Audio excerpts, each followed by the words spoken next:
너 시험을 당해 죄짓지 말고 너 용기를 다해 꿈을 잊지라 너 시험을 이겨 새 힘을 얻고 주 예수를 믿어 늘 승리하라 우리 구주의 님과 그의 믿음을 빌라 주님 내 편에 서서 항상 도우시니 내 친구를 삼가 잘 선택하고 너네를 삼가 늘 조심하라 너 열심을 다해 늘 충성하고 온 정성을 다해 주 봉사하라 우리 구주의 님과 그의 위로를 빌라 주님 내 편에 서서 항상 도우시니 잘 이기는 자는 상 받으리니 너나 심지 말고 늘 정신하라 주 예수 힘주시니 주 예수를 믿어 늘 승리하라 우리 구주의 님과 그의 위로를 빌라 주님 내 편에 서서 항상 도우시니 아멘. 예수님께서 여리고를 지나가고 계십니다. 그때 예수님 앞에 나온 한 사람이 있었는데 바디메오라고 하는 사람이에요. 그 이름은 없고 디메오의 아들 바디메오라고 사람들이 불렀습니다. 예수님께서 무엇을 원하느냐 하고 물어보실 때에 그가 말하기를 보기를 원합니다. 그는 장님이었거든요. 앞을 볼 수 없는 사람이었어요. 그에게 있어서 가장 큰 소원은 바로 보는 것이었습니다. 사람을 보고 자연을 보고 모든 사물을 눈을 뜨고 보는 것, 그것이 그에게 있어서 소원이었어요. 그는 날 때부터 장님이었습니다. 본 적이 한 번도 없었어요. 나도 다른 사람들처럼 보기를 원합니다 하고 그렇게 주님께 소원을 말씀을 드립니다. 여러분, 보지 못한다는 것, 눈이 멀어서 아무것도 볼 수 없다는 것이 얼마나 큰 불행일까요? 우리는 다 건강한 눈을 가지고 있어서 사물을 똑똑히 볼 수 있습니다. 아주 명확하지는 않더라도 어느 정도는 다 볼 수가 있고 글도 읽을 수가 있어요. 색깔이 무엇인지 알 수 있고 누가 잘생겼는지 못생겼는지 그러한 것도 알 수가 있습니다. 그런데 눈이 멀면 그러한 것을 볼 수가 없다는 거예요. 우리가 흔히 말하는 헬렌 켈러라고 하는 분이 있습니다. 그분은 삼중고를 가지고 있다고 그래요. 세 가지의 아주 큰 어려움을 가지고 있는데 보지 못하는 것, 말하지 못하는 것, 듣지 못하는 것. 보지도 못하고 말도 못하고 듣지도 못하는 것. 의사소통이 전혀 되지를 않는 것입니다. 이분은 의사소통을 하기 위해서는 손으로 만져보거나 손바닥에 누군가 글씨를 써줄 때에 무슨 말을 하는구나 이걸 알 수가 있는 거예요. 이분이 그러한 손글씨라든가 이러한 촉감을 통해서 하나님을 봅니다. 그리고 하나님을 찬양하는 사람이 되고 정말로 어려운 사람들에게 용기를 주는 그러한 강연자가 되기도 했죠. 그래서 아주 우리에게 너무나도 잘 알려진 사람입니다. 여러분, 이분은 정말로 얼마나 큰 그러한 불편함이 있을까요? 얼마나 큰 아픔이 있을까요? 보지도 못하는 거거든요. 그래서 이분이 하나님을 만나기 전에는 정말로 괴팍한 성격을 가지고 있었다는 거예요. 보지도 못하고 듣지도 못하고 말도 못하니까 얼마나 답답하겠습니까? 그러니까 성격이 완전히 삐뚤어지고 정말로 폐인과 같은 그러한 삶을 살다가 좋은 선생님을 만나서 의사소통이 이루어지고 하나님을 만나게 되고 그리고는 다른 사람들에게 용기를 주는 그러한 사람이 될 수 있었다고 하는 것이죠. 여러분 여러분 우리가 본다고 하는 것은 여러 가지로 본다고 말할 수가 있습니다. 눈으로 보는 것이 보는 것이고 입으로 맛을 보기도 하고 코로 냄새를 맡아보기도 하죠. 우리 손으로도 봅니다. 뭔가를 이렇게 만져보는 것. 그렇죠? 여러분 이렇게 본다고 하는 것은 여러 가지 그러한 의미를 가지고 있는데 이러한 그 보는 것을 통해서 우리는 느끼고 깨닫고 하나님을 찬양하기도 하지만 때로는 보는 것 때문에 시험에 빠지기도 하고 유혹에 넘어가기도 한다고 하는 것입니다. 오늘 본문 말씀을 보면은 예수님께서 광야에서 40일 금식한 후에 마귀에게 이끌려서 시험을 받는 그러한 장면 중 마지막 세 번째 시험입니다. 마귀가 예수님을 모시고 산꼭대기로 올라갔습니다. 그리고는 둘러보면서 천하만국을 다 보여줬어요. 그 보여주면서 마귀가 하는 말이 나에게 경배하면 내게 절을 하고 내게 경배하면 이 천하만국을 다 주겠습니다 하고는 그렇게 예수님을 유혹을 합니다. 여러분 산꼭대기에 올라가서 천하만국을 다 볼 때에 가슴이 얼마나 벅차겠습니까? 우리가 조그만 산에 올라가도 내려다보면서 가슴이 벅차잖아요. 우리 뒤에 있는 이 가현산은 높이가 아주 낮은 작은 산인데도 올라가 보면은 김포 일대가 다 보입니다. 멀리 일산, 저 북한산까지 다 보이는 거예요. 그러면 벌써 가슴이 벅찹니다. 그런데 마귀가 예수님을 아주 높은 산으로 모시고 올라가서 천하만국을 온 세상을 다 보여드렸어요. 그리고는 이 온 천하만국을 다 드릴 테니까 나에게 절하고 나에게 경배하시오 하고 이렇게 요구하는 거예요. 여러분 눈으로 볼 때에 마음이 얼마나 벅차고 얼마나 그 갖고 싶은 욕심이 생기겠습니까? 물론 예수님께서는 정말로 천하만국을 다스리기 위해서 이 땅에 오셨어요. 만왕의 왕으로 오셨습니다. 그런데 그 만왕의 왕이 되고 천하만국을 다 소유하기 위해서 예수님이 거쳐야 되는 관문이 있는데 그것은 바로 십자가를 지고 죽으시는 일, 고난을 당하시는 일입니다.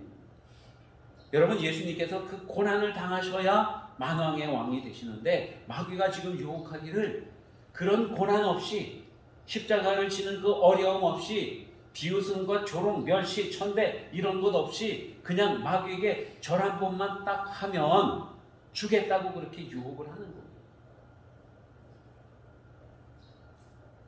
마귀는 우리에게 여러 가지로 유혹을 하는데요. 우리가 그 유혹에 넘어갈 때에 첫 번째로 보면은 의식주, 정말 생명에 관한 그러한 일들 때문에 유혹에 넘어갑니다. 먹을 것이 없으면 도둑질을 하기도 하고 사흘 굶어서 도둑 안 되는 사람이 어디 있나 봐라 사람들이 그러잖아요. 먹는 문제가 그만큼 중요하다는 것입니다. 또 입는 것도 마찬가지지요. 또 우리가 주거하는 집도 마찬가지입니다. 우리의 생명과 직결되어지는 것들 그것들 때문에 유혹에 넘어가고 죄를 짓기도 한다는 겁니다. 마귀가 그런 것들로 공격을 합니다. 생명을 가지고 우리 공격을 합니다. 그런데 그것을부터 이겨내면 마귀는 또다시 다가와서 명예욕을 부추기면서 우리를 유혹하는 거예요. 죄를 지으면 눈 한 번 딱 감으면 사람들이 칭송하고 칭찬하고 박수를 보내고 열광하고 이름을 높이고 그러한 유혹을 우리에게 가져다 준다고 하는 것입니다. 그런가 하면은 권세욕도 우리에게 크게 다가오는 유혹이라고 하는 거예요. 먹을 것이 있어서 배가 부르고 사람들에게 어느 정도 인정을 받게 되면은 사람들은 권세욕에 사로잡힙니다. 아, 내가 내가 그러면은 권력을 휘어잡을 수 있는 것 아니야? 이런 마음이 들면서 그런 욕심에 사로잡혀서 눈이 먼다고 그러지요. 권력에 눈이 먼다고 그러죠. 눈먼 사람이 되시는 거예요. 그러면서 죄를 범하게 됩니다. 오늘날 보면은 정치권에서 여러분 얼마나 많이 시끄럽습니까? 보면은 내가 훌륭한 정치인이다. 내가 바르게 잘 다스릴 수 있다. 뭐 말로는 섬기겠다. 뭐 이렇게 말을 하지만 사실상은 권력욕을 가지고 있는 것이거든요. 그 권력을 찾기 위해서 배신도 하고 또 숨기기도 하고 거짓말도 하고 착복하기도 하고 횡령하기도 하고 남을 억누르기도 하고 여러 가지 그러한 죄악들을 행하게 되는 것입니다. 이러한 욕심들, 그러한 것을 가지고 마귀는 우리에게 유혹을 하는데 다 보이는 거죠. 만져서 볼 수 있고 들어서 볼 수 있고 눈으로도 볼 수 있고 먹어볼 수 있고 누려볼 수 있고 보는 것들이, 여러분 보는 것들이 우리에게 죄를 짓게 하는 그러한 큰 요소가 된다고 하는 것입니다. 그래서 정말로 무엇을 보느냐 하는 것은 참 중요해요. 예수님께 마귀가 다가와서 천하만국을 보여줄 때에 여러분 예수님의 마음에는 무엇이 보였겠습니까? 아마도 그 천하만국이 예수님 눈에 보였다고 한다면은 예수님께서는 마귀에게 절을 하셨을지도 몰라요. 그런데 예수님의 눈에는 천하만국보다도 오직 아버지 하나님이 보였다는 것입니다. 하나님의 나라가 보이는 거예요. 하나님께서 기뻐하실 일들이 보이는 것입니다. 그래서 마귀의 유혹을 물리칠 수가 있었던 것이죠. 오직 하나님께만 경배하고 하나님만 섬기라고 하였느니라. 여러분 예수님의 그 마음속에 떠오르는 모습은 하나님이 영광을 받으시는 거예요. 하나님께 절하고 하나님께 예배하는 그 모습, 하나님 나라, 그것이 보였다고 하는 것입니다. 에덴 동산에 그 정중앙에 탐스러운 열매가 열려 있습니다. 이름이 뭐예요?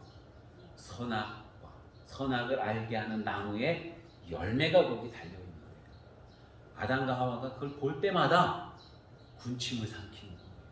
왜냐하면은 보면은 보암직도 하고, 보암직이라는 게 뭐예요? 너무 아름답다는 거예요. 한 번 보면은 또 보고 싶은 거예요. 그 열매가 너무 좋은 거예요. 먹음직도 하고, 먹으면은 정말로 맛있을 것 같아요. 먹으면은 세상에 그러한 맛이 없을 것 같아요. 그 먹음직도 하고, 거기에다가 어때요? 지혜롭게 할 만큼 탐스럽기까지. 선악과를 보면서 그런 마음이 드는 거예요. 그러니까 하와가 선악과를 먹게 된 것입니다. 어떻게 보는가? 여러분 그 선악과를 보면서 하나님의 말씀을 떠올렸다면 그 선악과를 볼 때 어떻게 보일까요? 먹으면은 죽음으로, 먹으면은 하나님께로부터 떠남으로, 먹으면은 에덴 동산에서 추방당함으로, 먹으면은 죄악됨으로. 여러분 그렇게 보여야 되는데 먹음직도 하고 보암직도 하고 지혜롭게 할 만큼 탐스럽기도 하고 그렇게 보이니까 하와가 선악과를 먹게 된 것입니다. 여러분 선악과는 그렇게 먹음직하고 탐스럽고 보기 좋았는데 그것은 우리에게 죽음을 가지고 오는 그러한 열매였습니다. 반면에 우리 예수님은 어떤 분이에요? 성경 말씀에 보면 예수님은 정말로 볼품이 없으신 분이라고 표현하고 있습니다. 연한 순 같아요. 봄 되면 새싹이 막 돋아나고 나무 가지에서 순이 돋아나면 예쁘긴 하지요. 그죠? 근데 얼마나 그게 아주 그 여리고 가냘픕니까? 그런 거. 예수님이 마치 그 연한 순 같아요. 흠모할 만한 것이 전혀 없다고 그렇게 말씀하고 있습니다. 그러니까 예수님은 눈으로 볼 때, 사람의 눈으로 볼 때는 이렇게 뭐 정말로 존경스럽고 탐스럽고 아름답고 이런 모습들이 안 보이는 거예요.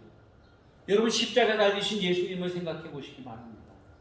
거기에 어떤 명예가 있습니까? 거기에 어떤 권세가 있어요? 없는 거예요. 그냥 예수님은 흠모할 만한 것이 전혀 없어요. 그런데 그 예수님에게는 생명이 있는 거예요. 여러분, 우리가 눈으로 보는 것들을 정말로 조심해야 되는 게 눈에 보이는 게 다가 아니라고 하는 말씀. 그 전에 그런 복음성가들 주일학교 아이들과 많이 불렀습니다. 눈으로 보는 것 조심해. 그죠? 우리가 눈으로 보는 것들을 정말로 조심해야 된다는 거예요. 그 눈으로 보는 것 때문에 죄를 범하기 때문에 그렇습니다. 오늘날은 정말로 눈으로 보는 것, 보여지는 게 얼마나 많은 시대인지도 모릅니다. 보면은 아파트도 멋있고 산도 멋있고 강도 멋있고 바다도 멋있고 사람도 얼마나 여러분 멋있고 아름답습니까? 우리나라의 청소년들이요 얼마나 잘생겼는지 몰라요. 그 전에 어떤 그 예언가가 그런 얘기를 했대요. 한국에는 나중에 청년들이 다 아름답게 생길 것이다. 그런 얘기를 했대요. 아마도 정말로 그런 맞는 것 같아요. 그래서 오늘날 보면은 우리나라 젊은이들이요 얼마나 다 꽃같이 아름다운지 모르겠어요. 여러분, 근데 아름답다고 해서 겉으로 보기 아름답다고 해서 그것이 정말로 아름다운 것인가? 여러분, 내면이 아름다워야 되지 않겠습니까? 이 눈에 보이는 그 아름다운 것들이 우리를 넘어뜨리고 우리에게 독이 되는 요소들이 얼마나 많이 있는지 모릅니다. 그래서 우리는 보는 것들에 대해서 정말로 주의를 해야 된다고 하는 거예요. 우리가 무엇을 보는가? 그 보는 것에 따라서 마음이 거기 쓰여지게 된다는 것입니다. 어떤 선교사님이 처음부터 선교사님이 되겠다고 하는 그러한 마음을 가지지는 않았다고 합니다. 그런데 저 아프리카를 여행하다 보니까 거기에 아이들, 사람들, 그 아프리카 주민들이 얼마나 비참한지요. 예수님도 모르고 그냥 비참하고 굶어 죽어가기도 하고 병들어 죽어가기도 하고 그러는 거예요. 그러니까 마음에 큰 어떤 그 충격이 오고, 야, 내가 저들에게 가서 생명의 말씀을 전해줘야지, 복음을 전해줘야지. 그래서 선교사가 되었다고. 눈으로 보니까 마음이 쓰여지고 마음이 동하게 되는 것입니다. 무엇을 보는가가 중요합니다. 어떤 사람은 주식을 산대요. 그전에는 신문도 안 보고 TV도 잘 안 보고 그랬는데 주식을 산 뒤로는 더 신문에서 경제면 주식이 얼마큼 올랐나 내려갔나 그것만 눈에 보인다고 그럽니다. 내가 무엇을 하느냐, 어디에 마음을 두고 있느냐, 그것에 따라서 보여지는 거예요. 내가 보이는 것에 따라서 여러분 또 마음이 쓰여지게 된다고 하는 것입니다. 무엇을 보는가, 어떤 마음을 품고 보는가, 그 정말로 중요해요.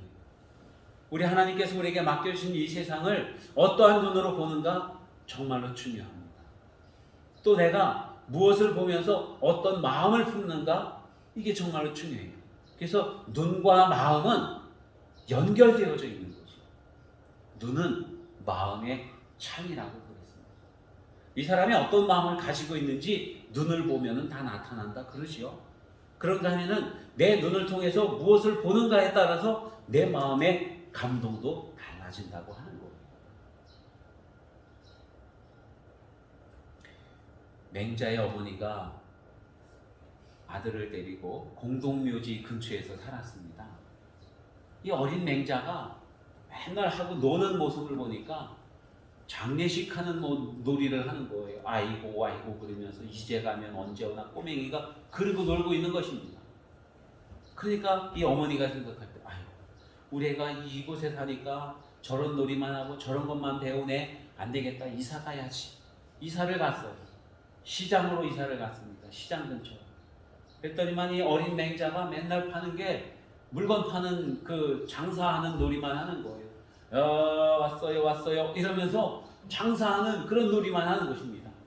이 어머니가 또 마음이 아팠어요.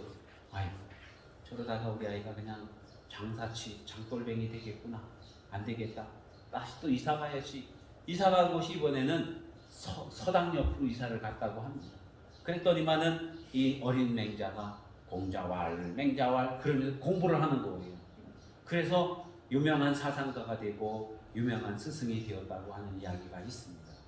무엇을 많이 보느냐 하는 것, 그게 정말로 중요해요. 여러분 정말로 은혜가 되는 것들을 많이 보시기 바랍니다. 그러한 것 볼 데가 없으면 하나님의 말씀을 보시기 바랍니다. 그러면요 하나님께서 우리에게 보여주시는 것들이 많아요. 성경을 읽으면서 그냥 글자만 보지 말고 성경 말씀에 나와 있는 하나님의 모습들, 하나님의 마음들, 하나님께서 우리에게 보여주시고자 하는 그 비전을 여러분 보시기를 바랍니다.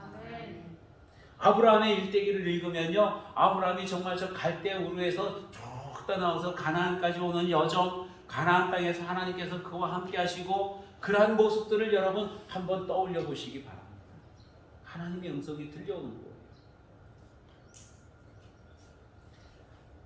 우리가 기도할 때에도요 이 뭔가를 보면서 기도하는 게 정말 중요합니다. 하나님께서 나에게 어떤 일을 행하실지를 기대하면서 기도하는 거예요. 예를 들면 내가 몸이 아파요. 어디가 아플까요? 예를 들면 어디가 아플까요? 심장이 아프다고 해요. 심장이 아파갖고 늘 힘들고 그래요. 하나님 앞에 기도하는데 그런 모습이 떠오르는 거예요. 하나님께서 내 손을 어루만져 주시니까 이 심장에 있는 세포들이 활발하게 움직이면서 악한 세포들이 다 없어지고 깨끗이 나아져가는 어린아이 피부처럼 나아져가는 여러분 그러한 모습을 상상하면서 그렇게 기도해 보시기 바랍니다. 믿음은 바라는 것들의 실상이요 보지 못하는 것들의 증거라고 했거든요. 믿음의 눈으로 바라보면 그 현상들이 그대로 일어나게 될 줄로 믿습니다. 여러분 그냥 우리 육신의 눈으로 보는 것뿐만이 아니라 믿음의 눈으로 바라보시기를 바랍니다. 우리가 어떤 마음을 가지고 있느냐 그것에 따라서 보이는 것도 또 달라진다고 하는 거예요. 믿음의 눈으로 보면 믿음이 있으면 모든 것들이 믿음의 눈으로 보입니다. 정말로 하나님이 믿어지면 우리에게 일어나는 모든 일들이 하나님의 은혜의 역사들로 보여지는 거예요. 믿음이 없으면 하나님의 은혜의 역사가 아니라 하나님이 정죄하고 심판하는 것들로만 보여집니다. 그러면은 불평하게 되고 원망하게 되는 거예요. 마음의 상태에 따라서 믿음의 상태에 따라서 다르다는 것이죠. 아침에 새가 지저귀고 있어요. 그날 아침에는 몹시 울적해요. 잠자리도 뒤숭숭했고 전날 들었던 소식들이 영 안 좋아요. 그럼 아침에 새가 지저귀는데 뭐라고 말을 해요? 저놈의 새는 왜 아침부터 저렇게 울고 난리야? 그러거든요. 그죠? 근데 전날 좋은 일들이 있었어요. 꿈도 아주 좋았고 잠도 푹 자고 상쾌하고 기분이 좋아요. 새가 지저귀면은 아침부터 새가 노래를 부르는구나 그러는 거예요. 그 새는 그냥 지저귀일 뿐인데 어떤 때는 울음소리로 들려고 어떤 때는 지저귀 노래하는 걸로 들리는 거예요. 내 마음의 상태가 어떠냐 여러분 그거 중요해요. 믿음이 있으면 좋게 들려오는 하나님의 은혜가 다가오는 것입니다. 그러나 믿음이 없으면 모든 것들이 다 저주스러워요. 망해가는 것만 같아요. 그래서 불평하고 원망하게 되는 것입니다. 아브라함과 롯이 가나안 땅에서 함께 양을 치면서 목자 생활을 합니다. 하나님께서 복을 주셨어요. 아브라함도 롯도 양도 많아지고 소도 많아지고 일꾼들도 많아졌습니다. 그들이 함께 기거하고 있는 땅이 좁다 보니까 이 상대방의 아브라함의 종들과 롯의 종들이 서로 다투는 거예요. 우리가 먼저 와서 저리가 무슨 소리야 내가 먼저 왔는데 내가 침해놨어 이러면서 서로 싸우는 거예요. 그러니까 아브라함이 롯에게 말합니다. 조카야 우리가 이제는 갈라서야겠다. 너도 재산이 많고 나도 많고 우리가 함께 기거하기에는 땅이 좀 좁구나. 내가 어디로 가든지 내가 먼저 택해서 가라. 내가 좌하면 내가 우하고 내가 우하면 내가 좌할게. 먼저 이 아브라함은 조카 롯에게 양보하는 거예요. 너 좋은 데로 가라. 그럼 네가 안 간 곳으로 내가 갈게. 그런 거예요. 이때 롯이 사방을 둘러봅니다. 막 둘러보니까 저기 그 요단강 근처 소돔성이 있고 소돔성 뜰 거기에는 아주 푸른 초장들이 막 우거져 있고 정말로 양들 소들이 먹을 것들이 풍성할 것 같아요. 그리고 그 소돔성에는 사람들도 많이 살아서 사회적인 어떤 뭔가가 있을 것 같아요. 삼촌 나는 저 소돔들로 가겠습니다. 그래요. 그때 아브라함이 그래 알았다. 그럼 내가 이 산지에 머무마 이랬습니다. 여러분 롯이 바라본 것은 무엇으로 바라봐요? 롯은 육신의 눈으로 바라봅니다. 눈에 보이는 그 현상만 바라보는 거예요. 그래서 소돔들을 택해서 갔습니다. 아브라함은요 믿음의 눈으로 바라봐요. 하나님이 함께 계시면 그 어디나 하늘나라예요. 하나님이 함께 하시면 그 어디서나 나는 형통할 수 있다는 거예요. 그 믿음의 눈으로 바라보니까 조카가 먼저 좋은 것을 택해도 아멘이고 할렐루야고 그래 알았다 축복해 주는 거예요. 여러분 우리가 믿음이 없으면 남들이 잘 될 때 좋은 것을 먼저 택했을 때 우리는 원망합니다. 하나님은 저 자식만 좋아하고 저 사람만 좋아하고 나한테는 안 주고 이러면서 불평해요. 여러분 믿음이 없을 때 그런 말들이 나옵니다. 하나님이 함께 하시면은 내가 어디 있든지 무엇을 하든지 거기가 하나님의 나라예요. 하나님이 나와 함께 하시기 때문에 그렇습니다. 우리 예수님께서는 마귀의 유혹을 받지만 그 마귀의 유혹을 능히 물리치시는 주님이십니다. 눈으로 보이는 것이지만은 눈으로 보지 않고 믿음의 눈으로 마음의 눈으로 예수님께서는 바라보고 계시는 것입니다. 마귀는 예수님께 천하만국을 보여줬지만 예수님께서는 천하만국을 보지 않으셨어요. 예수님이 보신 것은 바로 하나님의 나라였다고 하는 것입니다. 물론 예수님은 이 천하만국을 구원하기 위해서 이 땅에 오셨어요. 그리고 십자가를 지시고 죽으셨습니다. 이 세상을 구원하기 위해 오셨지만은 예수님의 마음속에는 이 세상이 아닌 아버지의 마음이 있었다는 거예요.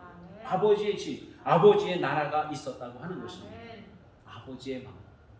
세상보다도 아버지의 마음이 있었기에 아버지 말씀에 순종하고 십자가를 지실 수가 있었던 것입니다. 그러므로 말미암아서 정말로 세상의 만왕의 왕이 되셨던 것이지.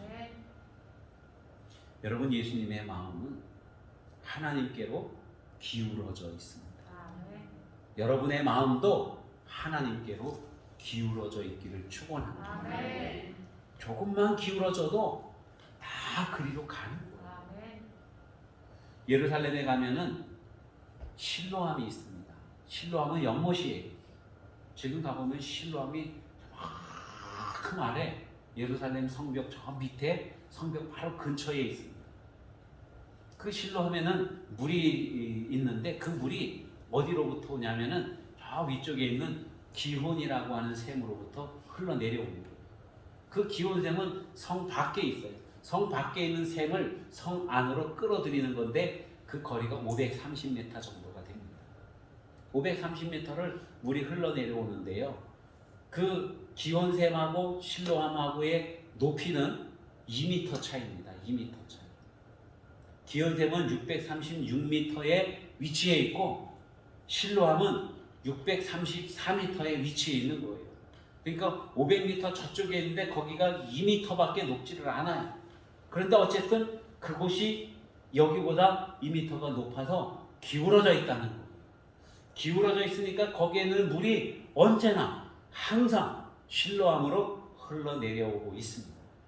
여러분 우리의 마음이 단 1%라도 하나님께로 기울어져 있다고 한다면 우리는 세상 보는 눈이 달라지는 거예요. 모든 것들을 바라볼 때에 하나님의 시각으로 바라볼 수 있습니다. 하나님이 과연 어떤 것을 기뻐하실까? 하나님이 원하시는 게 뭘까?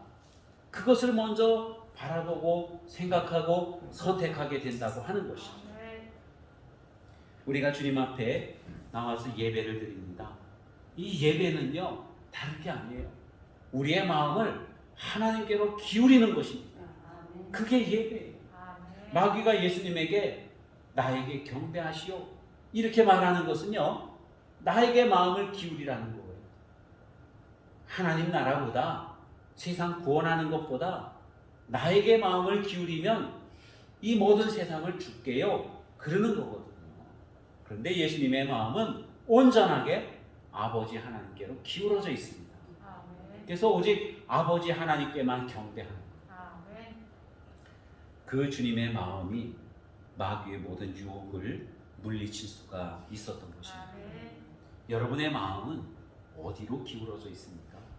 세상으로 기울어져 있습니까? 아니면은 하나님께로 기울어져 있습니까? 하나님께로 기울어져 있습니까? 아니면은 자녀들에게로 기울어져 있습니까? 하나님께로 기울어져 있습니까? 아니면은 돈에게로 기울어져 있습니까? 하나님께로 아니면 권력이나 명예, 쾌락 이런 데로 기울어져 있습니까? 우리의 마음이 하나님께로 기울어져 있기를 축원합니다. 예수님이 사람들과 함께 계실 때에 한 부자 청년이 왔어요. 아주 잘생기고 젠틀하고 멋있는 청년이 찾아왔습니다. 예수님에게 물어봐요. 선생님, 어떻게 해야 영생을 얻을 수 있겠습니까? 여러분, 이 질문이 얼마나 귀해요. 선생님, 어떻게 해야 돈을 많이 벌겠습니까? 이게 아니고, 어떻게 해야 내가 성공을 하겠습니까? 이것도 아니에요. 어떻게 해야 내가 건강하겠습니까? 어떻게 해야 장가를 좀 가겠습니까? 이것도 아니고, 어떻게 해야 영생을 얻겠습니까? 정말 핵심적인 질문이거든요. 그 질문을 할 때 예수님께서 너무 귀하게 여기셨어요. 그런 질문하는 사람들이 많지 않거든요. 어떻게 하면 병을 날까? 어떻게 하면 부자가 될까? 이런 것들이었는데 이 사람은 어떻게 하면 영생을 얻겠습니까? 하나님 나라에 갈 수가 있겠습니까? 하고 물어보는 거예요. 예수님께서 성경에 뭐라고 쓰여져 있더냐? 하나님을 사랑하고 이웃을 사랑하라고 했습니다. 그래, 그럼 그대로 해라. 성경에 나와 있는 율법들을 잘 지켜라. 선생님, 그것은 이미 제가 다 지켰습니다. 다 지켰대요. 얼마나 여러분 이 사람이 정말로 조심스럽고 깨끗하고 정직한 그러한 삶을 살았습니까? 예수님께서 그에게 한마디 더 합니다.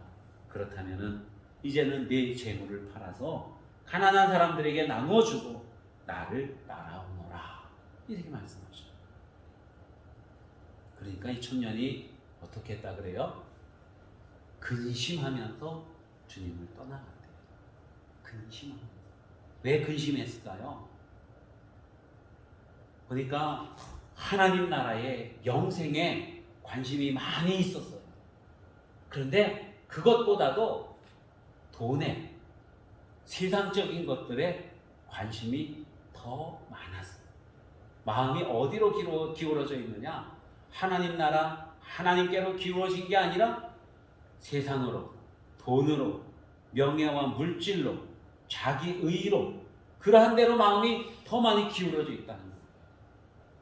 그리하면 주님을 따를 수가 없어요. 주님을 떠나갈 수밖에 없어요. 구원을 얻을 수가 없다는 것입니다. 우리의 마음이 하나님께로 기울어져 있어야 돼요. 우리가 교회 다니고 있지만 여러분, 내 마음이 정말로 세상으로 기울어져 있지 않은지 우리 한번 깊이 생각해 봐야 됩니다. 하나님을 더 많이 생각하고 예수님을 더 많이 생각하고 성령님을 더 많이 생각하는, 저 하나님께서 우리에게 베풀어 주실 하나님 나라를 더 많이 생각하는 그러한 저와 여러분이 되시기를 축원합니다. 예배를 통해서 그러한 것들을 회복하고 여러분 온전히 하나님께 나아가는 저와 여러분이 되시기를 바랍니다. 우리가 하나님 나라에 정말로 가득 차 있으면, 하나님께로 온전하게 기울어져 있으면 세상에 눈을 돌릴 필요가 없어요. 세상에 더 이상 눈이 가지를 않습니다. 우리가 많이 배부르면 아무리 맛있는 걸 먹어도, 아무리 맛있는 음식을 봐도 식욕이 땡겨지질 않잖아요. 왜? 배가 부르니까. 우리 안에 하나님으로 가득하면 여러분, 그러면 세상적인 것들에 대해서 욕심이 나지 않는 거예요. 우리 예수님은 하나님으로 가득 차 있습니다. 하나님으로 배가 부르셨어요. 세상적인 것들에 대해서 더 이상 군침이 돌지 않으신다고 하는 것입니다. 우리의 만족은, 진정한 만족은 어디로부터 옵니까? 돈을 많이 벌었을 때 옵니까? 좋은 집을 가졌을 때 옵니까? 건강하니까 옵니까? 아니면 권세가 있어서 명예로 무엇으로 우리가 만족합니까? 여러분, 하나님으로 만족해야 하는 저와 여러분 되시기를 축원합니다. 하나님과 함께 있으며 거기에서 만족하고 하나님께서 주시는 평안을 누리고 더 이상 그 어떠한 죄의 유혹도 우리를 이겨내지 못하도록 우리 하나님께로 온전하게 기울어진 저와 여러분이 다 되시기를 바랍니다. 아멘. 이사야서 66장에 이런 말씀이 있어요. 너희가 젖을 빠는 것 같이 그 위로하는 품에서 만족하겠고 젖을 넉넉히 빤 것 같이 그 영광의 풍성함으로 말미암아 즐거워하리라. 우리 하나님과 함께 했을 때에 엄마 품에서 젖을 마음껏 먹는 아기처럼 마음껏 먹고 배불러서 새근새근 잠들어 있는 아이처럼 우리 하나님과 함께 할 때에 그러한 평안함과 즐거움을 누리게 된다고 주님께서 말씀하고 있습니다. 언제나 우리 주님과 함께하는 저와 여러분 되시기를 축원합니다.